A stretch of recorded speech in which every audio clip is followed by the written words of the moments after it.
Muslims are 1.6 billion people approximately in the world. And 23% of the world's population. So it matters. I want you to understand something about Islam for those who don't, in a very practical sense. Just like when I go to Muslim countries, a message there is you need to understand Christians. It's the fastest growing religion in the world. Take the average Muslim, who you know well. If they had experienced what you experienced, targeting of your house, killing of your wife, your daughter, your brother, and your nephew, and destroying your life, how many of them would seek revenge? How many would want revenge?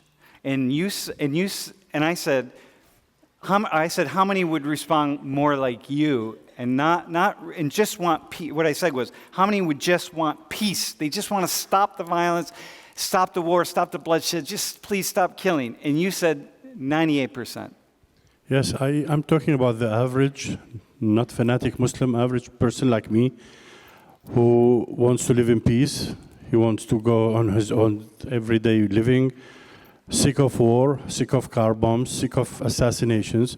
The majority of regular Muslims and Arabs, they just want to live in peace. And so then I asked you, I said, hey, can we go back to that? I said, what about the other 2%?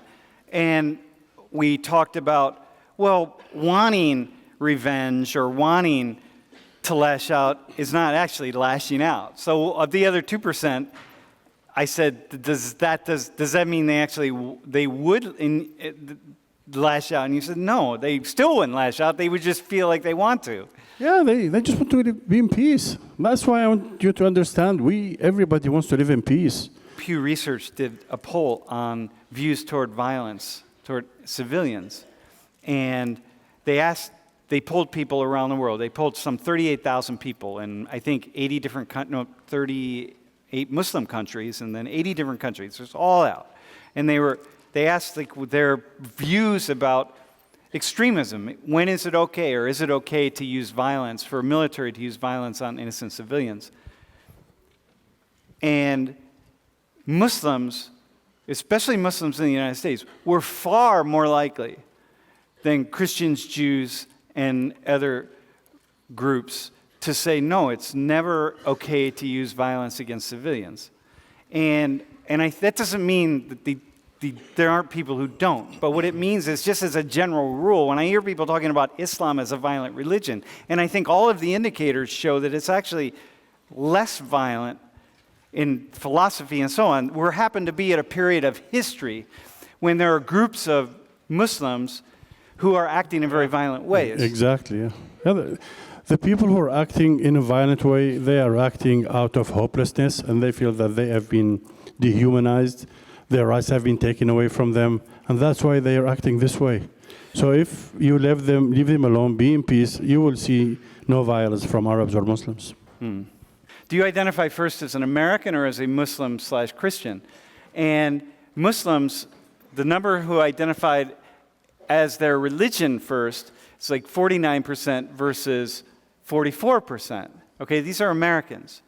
But evangelical Christians, look, they're at 70%. So this is off a little bit because it's 32 and 70. It goes to 102, but that's because the numbers are probably 69 and a half and so on and so forth.